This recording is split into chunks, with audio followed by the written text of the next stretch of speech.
Baraka Reality Media. Yes. Karibu hapa Mutembei TV. Asante sana Mutembei. Yes. Nimekaribishwa, nimefurahi sana.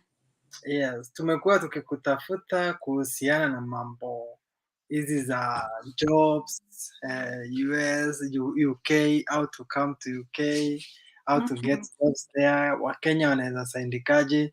After UK sijui ile vote mlipiga mkajitoa sijui wapi. There are so many jobs ahead. So hebu tuelezee the process. Yeah, so asante sana. Let me first start kwa kukushukuru kwa sababu ya kunitafuta na kunileta hapa kwa channel yako ili nieleza Wakenya hizi opportunities zenye zimetokea hapa pande ya UK. So mimi niko upande wa UK, upande kunaitwa Manchester. Kama ushaisikia Manchester, kwa wale watu wanapenda football watajua Manchester, hapo ndio niko. So kujibu swali yako, UK wako na a lot of opportunities zenye zilitokelezea back in the year 2021. And what happened ni UK ili exit Brexit. So you know UK is in Europe. And what happened is they wanted to come out of Europe as in zile legislations inakuanga ziki guide all the European countries, walikuwa wanataka waondoke hizo wakue as a country freestanding on its own. So when they exited, utaniallow nichanganishe Kiswahili na Kizungu please, if you don't mind. Feel free. Okay, so what happened when the exit of Brexit happened ni ati kulikuwa na a creation of many job opportunities. And what the UK government did, walizieka wakaziita skilled worker jobs. So zikakuwa kwa something inaitwanga shortage occupation list. Now, with that, they allowed people to come from all over the world to make applications ili wakuja hapa UK.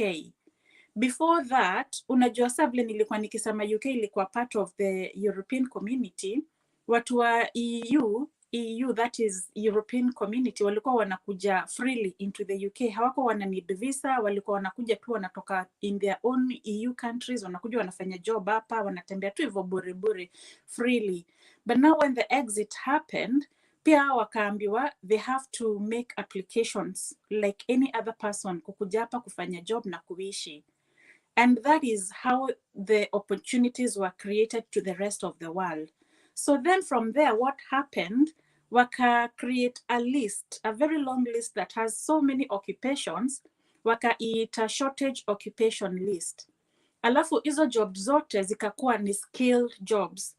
Whereas before that, kulikuwa na skilled na non-skilled jobs. So skilled jobs, na watu nataka hapa wajue sana kwa sababu watu wa saa ingine wananiambia Sharon, tunawezaje pata hizo unskilled jobs? Hakuna sasa anything like unskilled. Yes, there was before the exit of Brexit, but after hakuna kitu kama unskilled jobs. All the jobs became skilled jobs. Because what they did is walilower the threshold from the academic qualifications that you should get. Meaning mbele ya EU, mbele ya exit ya Brexit, walikuwa wana need mtu ako na degree, mtu ako na masters, PhD, au tu ndio walikuwa wanaweza kuja kufanya job tu hivyo freely. But now they reduced your threshold to what they call A level. Sasa kwa mtu yuko Kenya, A level ni kama college level. Kwa hivyo kama umesoma, umefika college, uko na certificate ya college, unaweza apply job kama iko kwa shortage occupation list.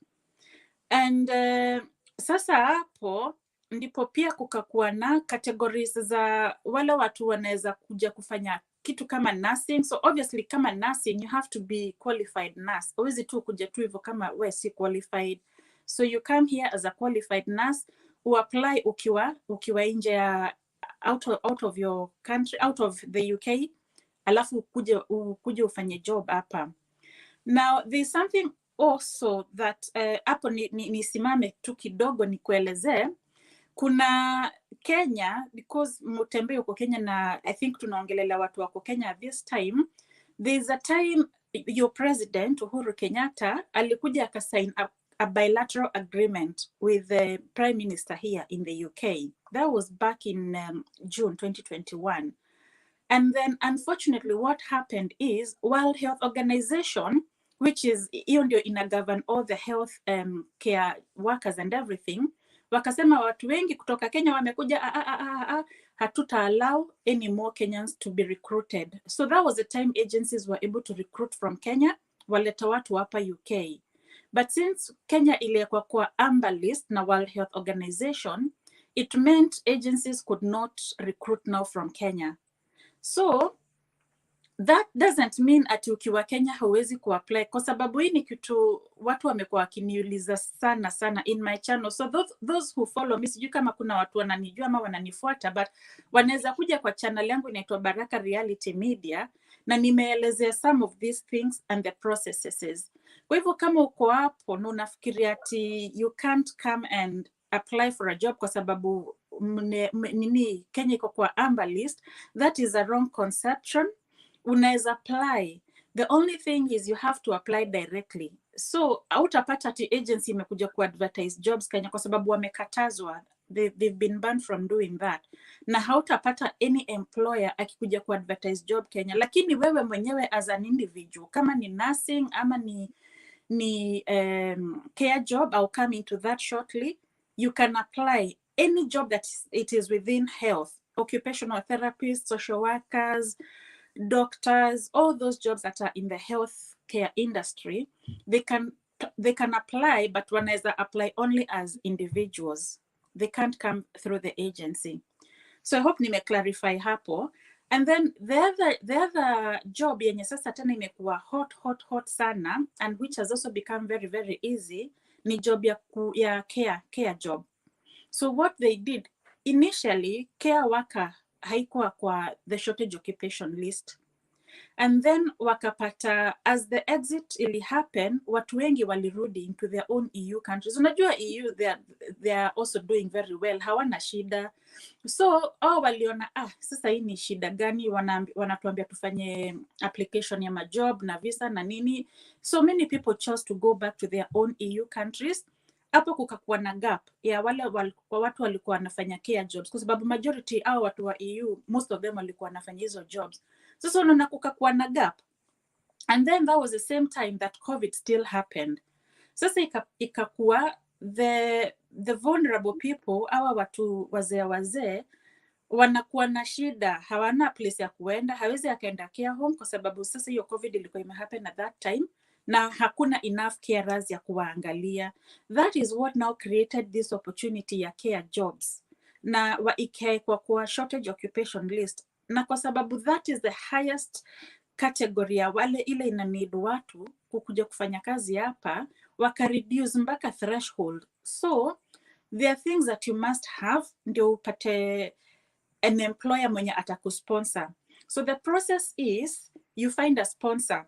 Na unajua Kenya nilisikia ati sponsor ni kitu ingine mpaka nikashangaa. So sio hiyo sponsor nasikia Kenya ati ni sponsor, it's an employer. In the UK, getting a sponsor meaning you're finding an employer mwenye atakupatia a sponsorship certificate. That is step number 1. And to get that sponsorship certificate, obviously ni lazima uapply. So again, mutembei kwa sababu tukikaa hapa tutakaa hapa the whole day. Wacha tu wakuja waangalie kwa channel yangu, kuna a lot of employers wenye nimepatiana. The way people can apply, nimepatiana hiyo process yote. So you make an application. Ukifanya application, wakupende, sujuta umesend your CV, watakuinvite for an interview. Wakikuinvite interview, ukipita, that is when now they send you that certificate of sponsorship. Now with that certificate of sponsorship, sasa hapo ndio utaichukua uende kwa embassy ya Kenya, ya British Embassy yenye iko Nairobi, ama kama uko Mombasa kuna pia ya Mombasa. Uende na hiyo certificate, you apply now for a visa. Kwa sababu uko na visa hautakatazwa, kwa sababu already ushakuwa na certificate of sponsorship. Uchukue visa, mtakuwa mmeagree starting date na employer wako. Sasa ukuje. hapo ukienda kwa kwa UK embassy utalipa, and that is the only time you pay. So there's a fee that you have to pay. There is also charge ingine inaitwa ya NHS surcharge. Hiyo ni to do with things like medical. That means ukikuja hapa hautalipa hospitali, pengine umekuwa mgonjwa upelekwa hospitali, hautalipa. The only thing you'll pay ni medication peke yake, and that is what everybody mwenye anafanya job hapa UK anafanya tu hivyo. It's not mtu anatoka Kenya, it's everybody. Hata sisi mwenye tuko hapa na tunafanya job, unless haufanyi job ndio unapata saa free medication, au wengine wote mtu ulipianga medication. So kitu ingine wanasemanga, they want you to have at least 1,200 and I think 80 in your bank account. Na hiyo ni ya kuonyesha ukikuja hapa utaweza kujimaintain ama utaweza kujisustain.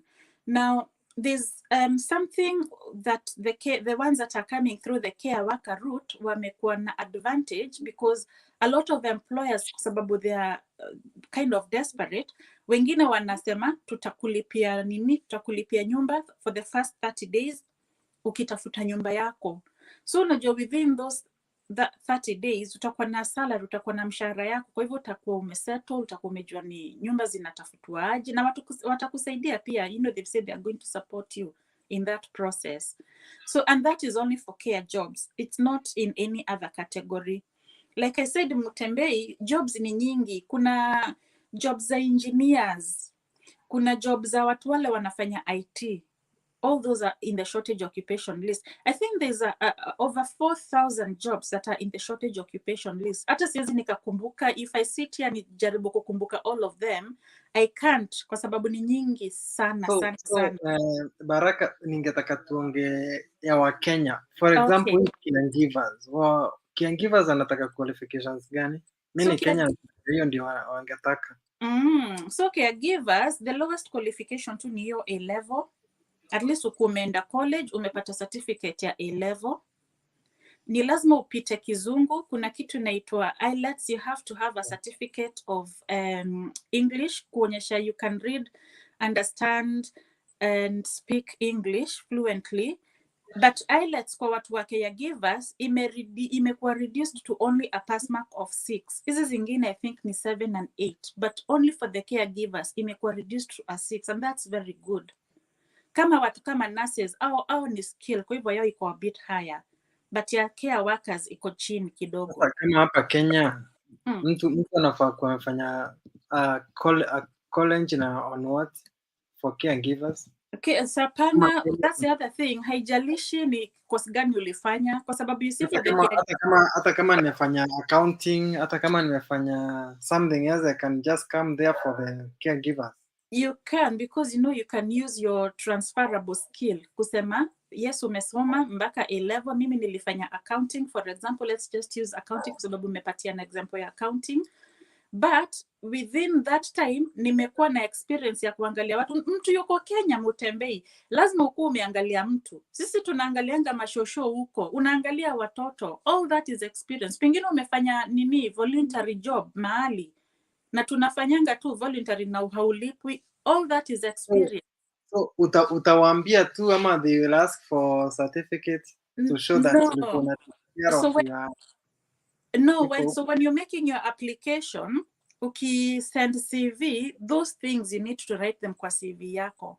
Ukumbuke CV yako ndio inakusell. Kwa hivyo vile utaandika kwa CV yako zile vitu umefanya, umeexplain, hizo ndizo zitafanya wakuwe interested kuku-invite for an interview. So mimi naambia wa Kenya, you have to sell yourself. Huko watu wengi wamekuja sana, watu wa Nigeria, watu wa Ghana, watu wa Hindi, watu wengine hata hawajui kizungu mzuri kushinda wa Kenya. Me, I know Kenyans can speak good English.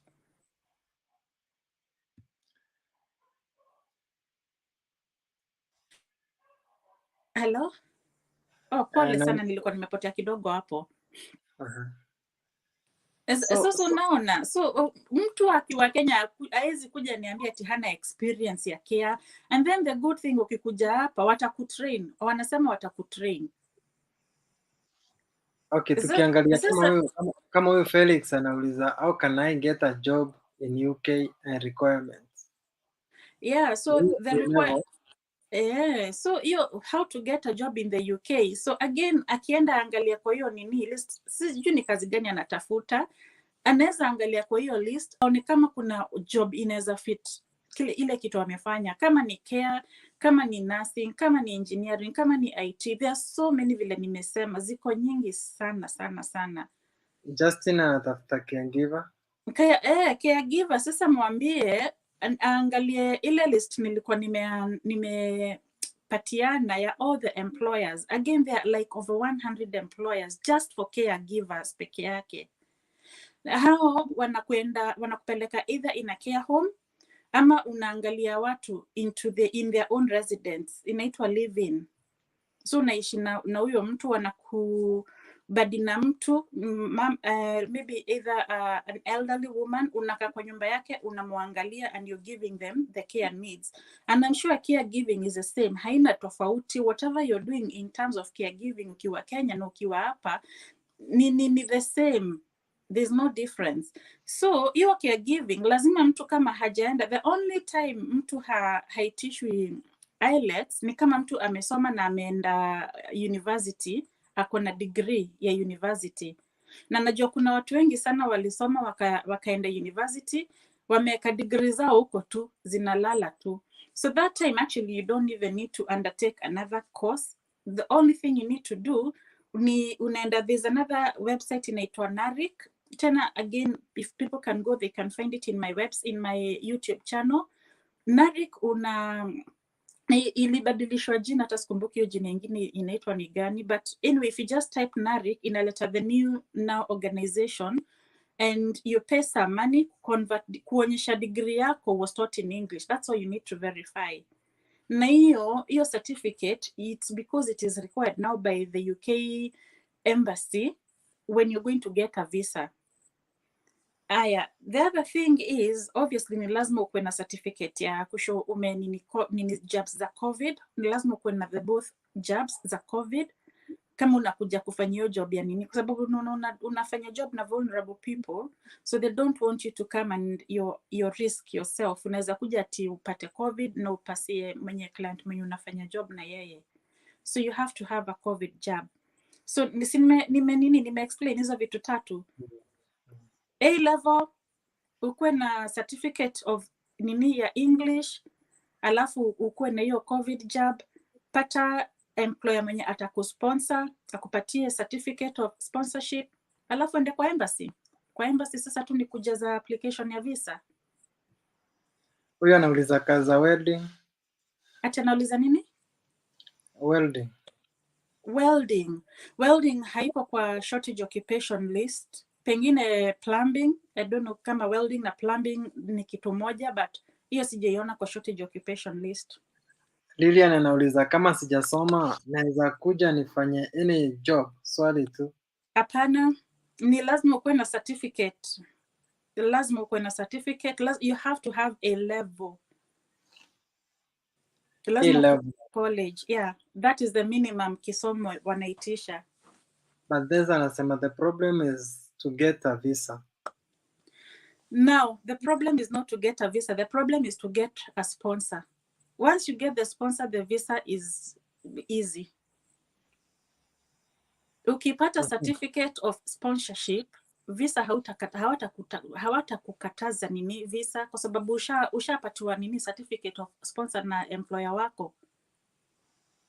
Okay, Robert vile anaongea ni kama they are training caregiver, sijamuelewa vizuri.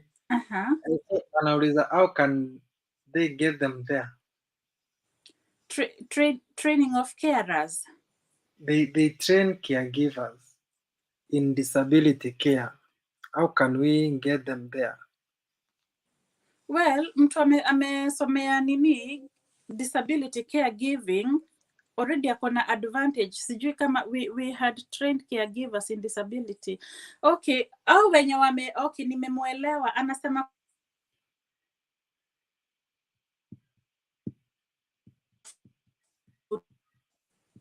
watafute employer mwenye atawapatia hiyo sponsorship certificate. Again, mwambie aende kwa channel yangu Baraka Reality Media, there's a video I did, I think it was last week, yenye nimesema there's over 100 agencies here in the UK that people can make application using. Aenda angalie, wajaze hizo ma-application zote, wajaze, but don't expect ati kuna agency mwenye atakusaidia, especially you're coming from Kenya. Agencies are not recruiting from Kenya anymore. So kama hii agency hii ya caregivers wanafaa kutafuta jobs huko ama watafute sponsor huko then they apply? Sasa hiyo kutafuta job, kutafuta sponsor is the same thing. Unatafuta employer mwenye atakupatia job. Is the way you make a job application. So care homes hapa ni nyingi, so they are called agencies. So it's not like agency yenye inafanya job on your behalf, so you're making an application through that agency yenye iko hapa yenye inafanya hizo, inapatia hizo majob za care jobs. And also your agency, it has to be an approved agency na the home office here. So again, there's also another list ya wale employers wamekubalishwa kupatiana majob. Very important, kwa sababu nimesikia kuna watu wanaitishwa pesa, wanaambiwa walipe na watu wengine ati watawafanyia application wakuje hapa, but there is nothing like that. No, unaweza nyang'anywa pesa yako, so be very careful before you do that. So agency, I think nikisema agency nina confuse watu wa Kenya kwa sababu wanafikiri ni agency yenye ina act on their behalf, but no, agency ni hiyo organization yenye una apply to, say for instance it's a care home, kwa sababu unajua hapa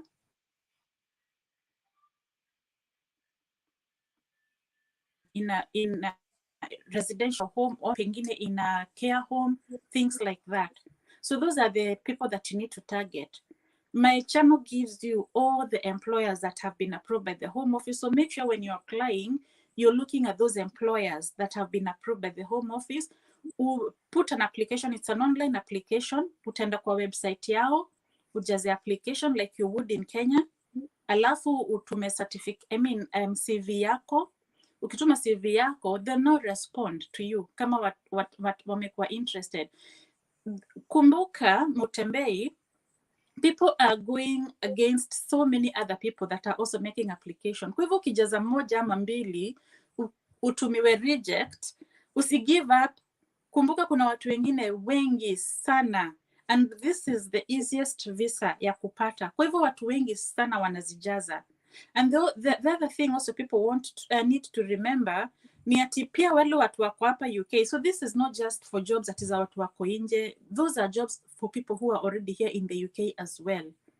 And of course, kwa sababu the employer atakuwa amelipa Home Office kukusponsor, akipata mtu yuko hapa ndani, see their first preference will be for them to give that job kwa mtu yuko hapa ndani. Sasa wakishindwa kabisa kufill that position, ndio wanaenda sasa nje. So you can imagine the competition that you're up against is a big competition. Okay, na ndege naye anauliza, what of those who reached secondary level? Ama ni college and above? Ni college and above. Nisaki nikayapa niwapatie the wrong information. Tu asema ati nilisema ati ni secondary. No, the rule is very clear. Ni high school and college and above. Huyu anasema what pains me at the end is mistreatment. Kuna mistreatment huko? Well, it depends. I don't know what I mean at ina mistreatment, but it depends on how you take things. Ukumbuke wewe ni mtu mweusi, wewe sio mzungu. Me, I've been here over 20 years. Na I can't sema ati mimi ni mimi ni mzungu ama kitu kama hiyo. So there are times you will feel your difference. Hakuna mistreatment, hakuna mtu atakuja kufanya mistreatment or anything like that because it is illegal.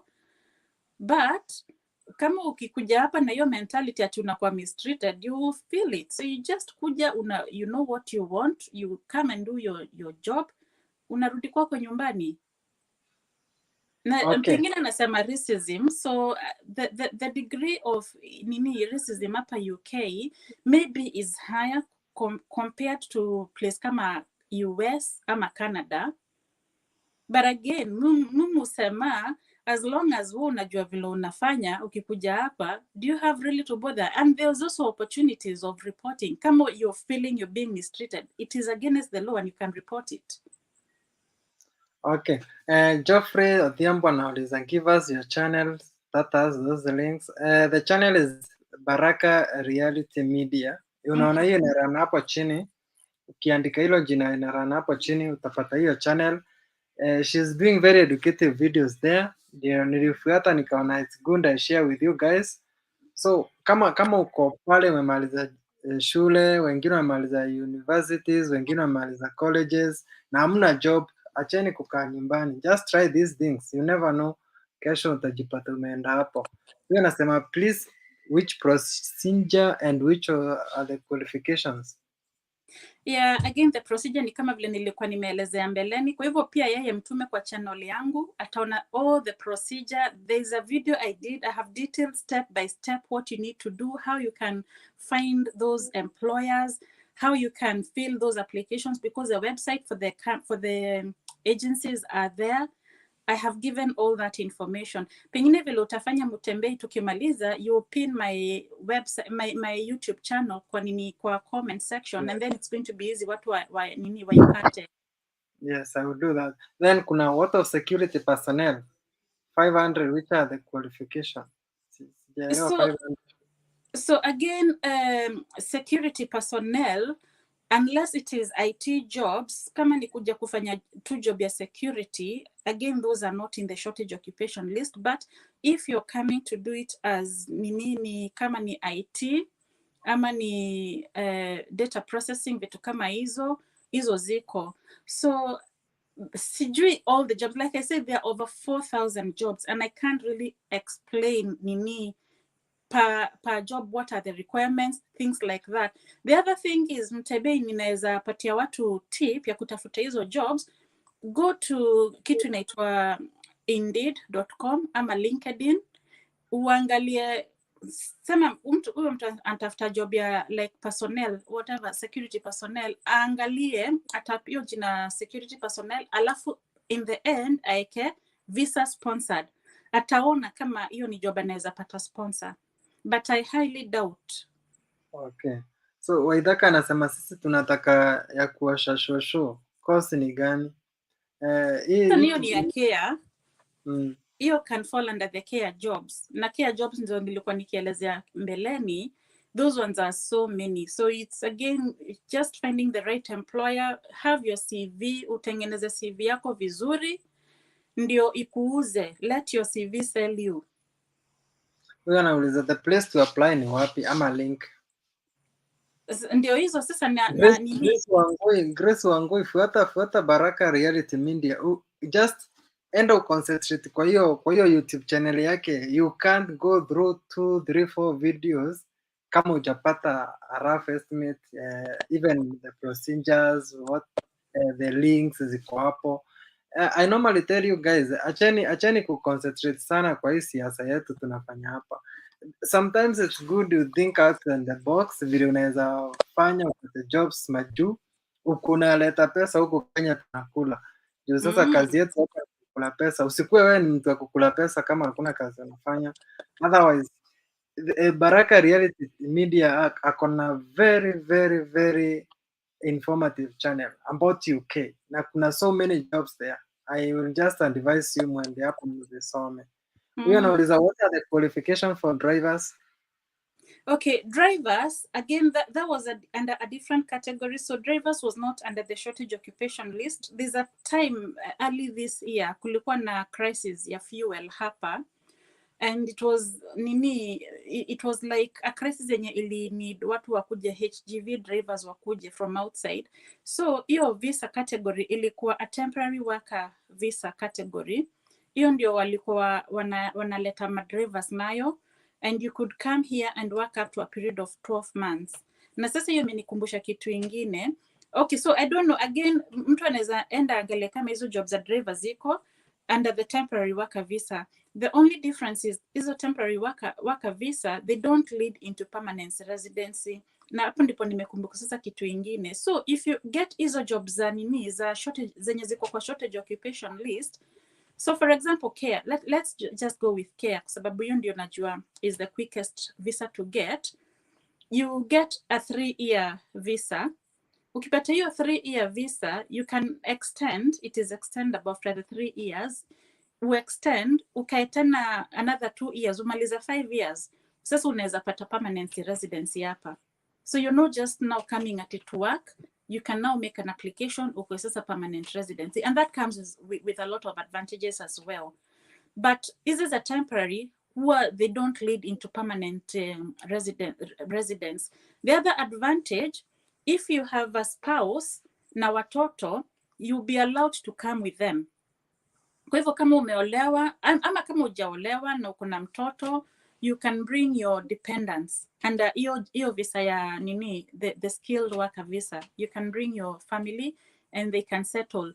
The advantage of bringing a family member ama tuseme ni a spouse, them they can work, but they can work anywhere, so they will not be restricted to where they can work. Wewe mwenye unafanya hiyo application, wewe peke yake ndio utafanya job into the organization yenye imekupatia visa ama sponsor certificate, lakini bwana yako ama bibi yako, they can find a job here in the UK anywhere, there is no restriction. Kama uko na watoto, watakuja watasoma na ni bure hapa, watoto huwa hawalipi chochote.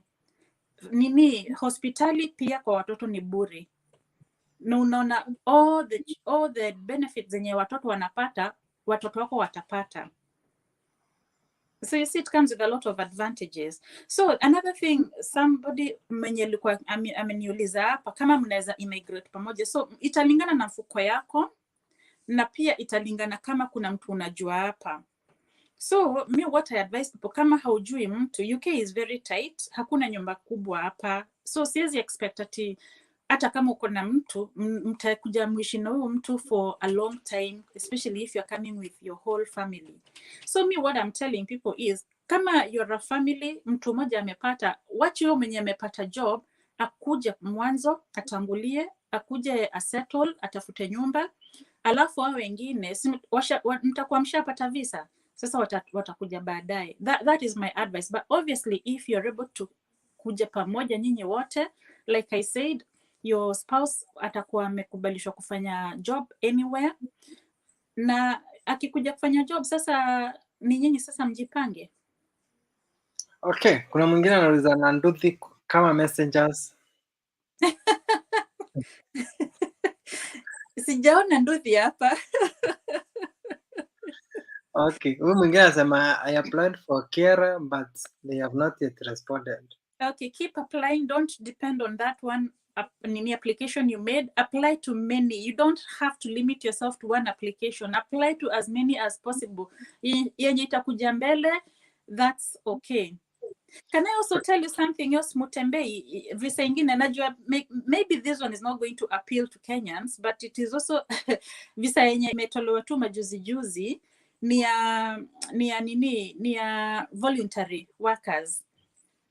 Let me tell you, niliambia watu hivyo wakacheka, nasema mimi nikuja nifanye nini job na silipwi kwa nini, but you know, you have to think about the advantages of it. So this visa unakuja, okay, the process is still the same, unatafuta employer, lakini unakuja kufanya a voluntary job. Hata tuseme pengine ni hizo job za care, you just apply, you say you want to come and do voluntary work, you want to get skills on how to do care work here in the UK. You have 12 months ya kupata hiyo job ya voluntary. The advantage of that visa ni ati you're still, if you're married, you're still able to bring your spouse and your dependent children. Sasa wewe unaweza enda ufanyie job ya voluntary, huyu spouse wako anaweza tafuta job, then they'll be allowed to work. Wewe peke yake ndio you're not allowed to work, but your spouse atakuwa allowed to work. Wewe anaweza kuja afanye job, watoto wataenda shule, watapata free healthcare.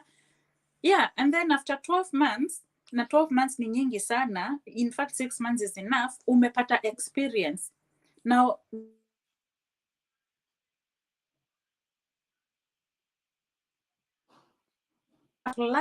apply useme sasa unataka sponsored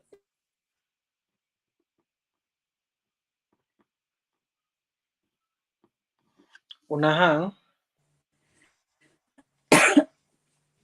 So Una hang. Ni nini na happen na simu inapigwa?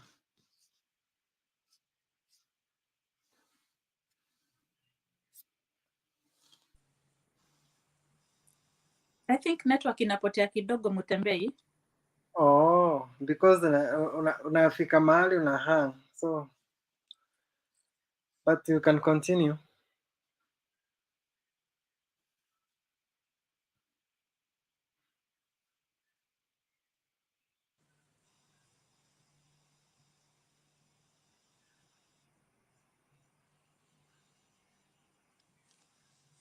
Sasa mmeshika hapo? Okay, ulikuwa umepotea so far. Pole. Ndio umerudi sasa. Yes.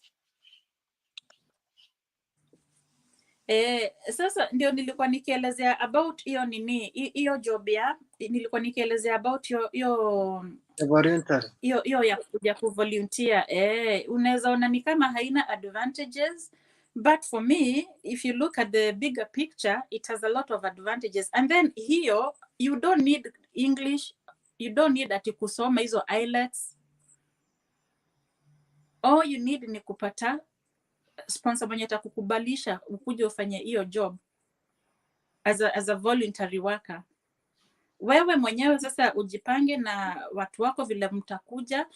Okay, you have to have an income, you have to have some money in your bank account ya kuonyesha mkikuja hamta struggle, kwa sababu hiyo hawatafutii nyumba. So wewe mwenyewe ndio utajipanga mwenye utakuja uishi. So you can ask mwenye amekusponsor kama wanaweza kukusaidia kupata nyumba, and employers are happy to do that if you ask. You have nothing to lose by asking. So hii pesa unahitaji kama unataka kuja voluntary, how much do you need in your bank account? The same 1280. 1,000. Okay, so that's in UK pounds. 1,280 in UK pounds is around what? Maybe, gosh, multiply that by 730. That's close to 100 and something thousand. Is it? Sina nini yangu hapa nifanye calculation. Si ni pound na change into Kenyan shillings. Yeah, ni pound na change into Kenya shillings. So hii pesa itatosha mtu for 1 year ama akikuja huko na alipu au will they survive? No, so nasikia mi hiyo visa siwezi ambia mtu hana spouse akuje na hiyo, kwa sababu unaona haulipwi. Mi vile nimeangalia, I can only advise families, watu wenye wako na spouse wakuje. Sasa ndio mtu mmoja akuwa akifanya job, huu mwingine anafanya hiyo voluntary job. Lakini kama wewe ni a single parent, hiyo utasumbuka nayo. I can't advise you ukuje nayo kama hauna mtu unajua. Of course kuna mtu unaweza kuja, pengine uko na brother ama uko na sister hapa and they are willing to host you, why not? Oh. Okay, huyu mwingine anasema how can I get that sponsorship? This is sponsorship. Again, send them to Baraka, because we've already explained sponsorship is finding a job. Yeah. Finding a job, and then the employer is going to give you that sponsorship certificate. Rispa anasema mtoto wake ako na certificate ya teaching, atapata job. Teaching ziko by the way nyingi sana, na huku side za Scotland, Wales. UK is big, so UK is divided into 4 countries. There is England, there is Scotland, there is Wales, and there is North.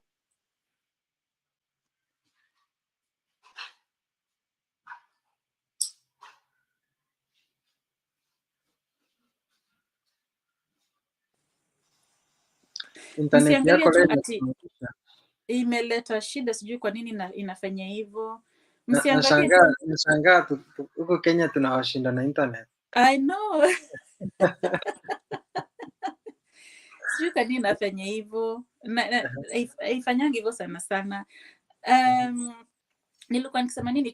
Teaching job huku side za Scotland, side za Wales, hizo majob ziko sana sana. So again, go look into hiyo link yenye niliacha the other day, last week, there is a job za sponsored companies, anaweza angalia under teaching aone ni what organizations that they can apply to.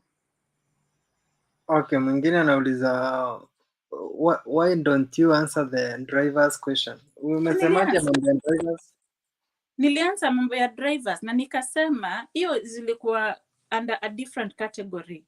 Nikasema ilikuwa category ya temporary visa kwa sababu it was only because of that time wenye walikuwa wana need drivers, HGV drivers particularly, but that is not in the shortage occupation list. Ile inasumbua watu sana ni how to get the sponsor. Please go to Baraka YouTube channel and hapo umefanya video about how to get a sponsor. Nimefanya last week hiyo, that's the immediate video. Yes. And then mfungue hiyo video uwatch pole ukiwa na kalamu karatasi pale, andika tu each and every point yenye unapata. That's the YouTube videos zenye unafaa kuwa very serious. Msikuwe serious kwa hizi zetu za siasa. Za siasa zitapita leo, zimeisha, but hii itakusaidia. Itakusaidia wewe, itasaidia bibi yako, itasaidia mtoto wako, itasaidia familia yenu. Wanasikiza. Yes. Huyu anasema kindly let me know your YouTube channel. YouTube channel ni hii inapita hapo chini. Inaitwa Baraka Reality Media. So hiyo ndio YouTube channel iko hapo. Huyu anauliza how can I get a chance to work as a security guard? Hiyo ilikuwa imeulizwa mbeleni na nikasema sijaona security guard because I don't think it is in the shortage occupation list. Sijaiona. John Paul anauliza zetu possible. Wait, Mutembei. Hiyo security guard nimpatie tip kama ako na nini, kama ako na a spouse, wanaweza fanya hiyo ya nini, hiyo ya kuja kuvolunteer. Sasa kuja kufanya ya kuvolunteer anaweza sasa work as a security guard, sababu now you can work anywhere. Okay, so ingine anauliza is it possible for a qualified nurse to get a job without doing IELTS? If you have a degree, it is possible. If you're a qualified nurse and you have a degree, it is possible to get a job without IELTS. All you need to do is convert your degree in your NARIC yenye nilikuwa nimeelezea, and then you don't need to undertake IELTS. Kama hauna degree, kama umesoma diploma, you have to do IELTS. Anasema I have a diploma in land surveying, advise me. Hiyo ni jobs kama za architect ziko nilikuwa nimeziona, so again it's going to look at the companies that are offering those jobs and make applications with them. Na kuna age limit ya applicants? No, there's no age limit, and that's something watu wamekuwa wakiniuliza sana ati kama kuna age limit. I don't know where this nini ya age limit ilitoka. The retirement age, if I'm not wrong, is 68 and 65 for women. So if you're under that, you can apply. How can we apply? Send your email or WhatsApp for further information. So my email is not going to help kwa sababu unajua I did a mistake nikapatia na email. Watu wakanitumia CV. Na me, there is nothing I'm going to do with your CVs. Ebu ambia watu, by the way, wakienda kwa channel yangu hiyo ya Baraka Reality, they listen, wasikize the information, kwa sababu napatia na information alafu watu wananiuliza maswali zenye ziko kwa hiyo video. Na msinitumie CV kwa sababu me I'm not the employer na sitafanya anything na hizo CVs. I want you to send those CVs to the employers. Okay, how can I apply for hospitality job? I have a diploma in food and beverage. Hii bando ingieni tu muachi how to get a sponsor. Ukipata sponsor na kusponsor na hii, then you are good. Na ndo huko. Na hizo za hospitality, hizo jobs kuna times zilikuwa na huku Channel Islands. Nimekwambia UK ni kubwa. Channel Islands ndio kuko na hizo majobs za cruise. Na in fact hizo zilikuwa nini, they're still unaweza get na agency. The only job kutoka Kenya hauwezi pata ni za healthcare. Hizo job za hospitality, za cruise, za nini, hizo watu wanaweza nini tafuta agency mwenye anapatia hizo majob huko Channel Islands, nasikia ziko huko. Okay, Robert anasema Rafa Institute Disability Care Studies Trains in Disability. Huyu ni yule alikuwa anasema wako na watu. Network imepotea, please rudia hapo kwa place to apply ama links. Links ziko kwa nini yangu YouTube channel yangu Baraka Reality Media. Go find Baraka Reality Media on YouTube. There's so many links that you can follow. I am looking for a job as a mechanic in UK. Unless it is engineering, I don't know, mechanic engineering ziko, so they can find. My daughter amefanya catering and hospitality na ako na passport. Can she apply? Ako 22 years. Hizo za Channel Island is what I would advise. Pengine angalie agent mwenye anapeleka watu huko Channel Islands. There's a group of people that left. I don't know how genuine this information is, but there's a group of people that left from Kenya na an agent yenye ilikuwa ikitangaza hizo majob za cruise na hospitality, na walisema walipeleka over 100 Kenyans huko. So I don't live in the Channel Islands, so I really can't speak for them, but I'm told they are recruiting. So again, angalia, just make sure that you're using a genuine agency. Msidanganywe na msikuliwe pesa bure. Okay, Geoffrey Kabiru umesema kuna kazi mingi za walimu. Then I have a diploma in food and beverage management. Can I get a job? Ziko pia. Hiyo unatafuta sponsor bando. How can I apply as a caregiver? I have 3-year experience in Saudi Arabia. Hata kutoka Saudi Arabia, you know, you can apply from anywhere. You don't have to be in Kenya. You can apply from anywhere. So in Saudi Arabia, I would imagine if you have a Kenyan passport, they'll ask you to go to the Kenyan embassy there. So that when you're putting in your application, you just say that your country of residence in Saudi Arabia. Alafu sasa ukipatiwa sponsorship certificate, when you're logging in your application, you have to say that you're in Saudi Arabia. So you go with your passport to the, and I don't know, again, you have to look kama Saudi Arabia kuna British embassy huko. If there isn't, you have to go to the nearest country where there's a British embassy. So wewe ndio unajijua, wewe ndio unajua your country mahali huko. So you can apply from there. The easiest thing pengine is to go to Kenya because you need to go with your Kenyan passport. Okay, Wycliffe, how about accounting jobs, especially forensic accountant? Okay, I don't know about forensic accountant, but accountant ziko. So again, it's finding a sponsor mwenye atakupatia hizo job. So that will fall under finance. Okay, hebu sasa pia Wakenya your final remarks, ukiwaambia mahali watakupata, how they can reach you. Yeah, so Wakenya msiogope. One thing I want to tell you that you guys are amazing. Najua mna a lot of skills, you have qualifications. Najua kuna watu wengi wameenda shule, wamekaa tu nyumbani. Please don't give up and don't look down upon yourself. Kama kuna mtu muhindi anaweza kuja hapa na ajui kizungu na akuje na apate job, wewe pia wewe unaweza pata. So please don't give up on yourself. Again, kama you're interested kukuja kufanya job hapa UK, this is the right time. The opportunity is now and here. These opportunities come once and a lifetime. Me, I've been here in the UK, so I know that sometimes they open these doors, alafu inafika mahali wanashut, wanafunga.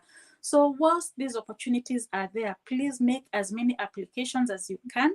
My channel is Baraka Reality Media, iko hapo chini. Ukuje unitafute YouTube. I'm also on Facebook naitwanga Sharon wa Baraka. Unaweza nitafuta hapo, unaweza ni inbox. I'm also on Instagram, Sharon wa Baraka ndio jina yangu. Ukiniona uni inbox. If I'm able to answer your question, I will answer your question. But please make your CVs, make them good and do those job applications. And I wish you nothing but the best. Mutembei, asante sana for having me in your channel. I'm very, very grateful. I'm really humbled. Asante sana. Karibu, karibu, karibu na karibu tena. So thank you guys. Tukihitaji Baraka tutamuita tena. UK naona inakuja inakuwa na so many job opportunities. Singetaka zipite wa Kenya kama I have a platform where it can reach more. And wale mmewatch hii, just share with your family, share with your friends, share with everyone that you think can deserve this. Kuna brother yako unaona ako hapo ako na degree yake but amekaa since Kenya hatuna jobs. Sister yako ako pale, cousin, nephew, what. Hao wote share with them this. Acha waende kwa Baraka Reality Media wapate how to get their jobs there. Hata kama ni volunteer, endeni huko. Go there, fanya voluntary for 1 year, rudi hapo ukuwe na experience, apply for jobs, then the rest itakuwa history. Asanteni sana, till next time, mbarikiwe.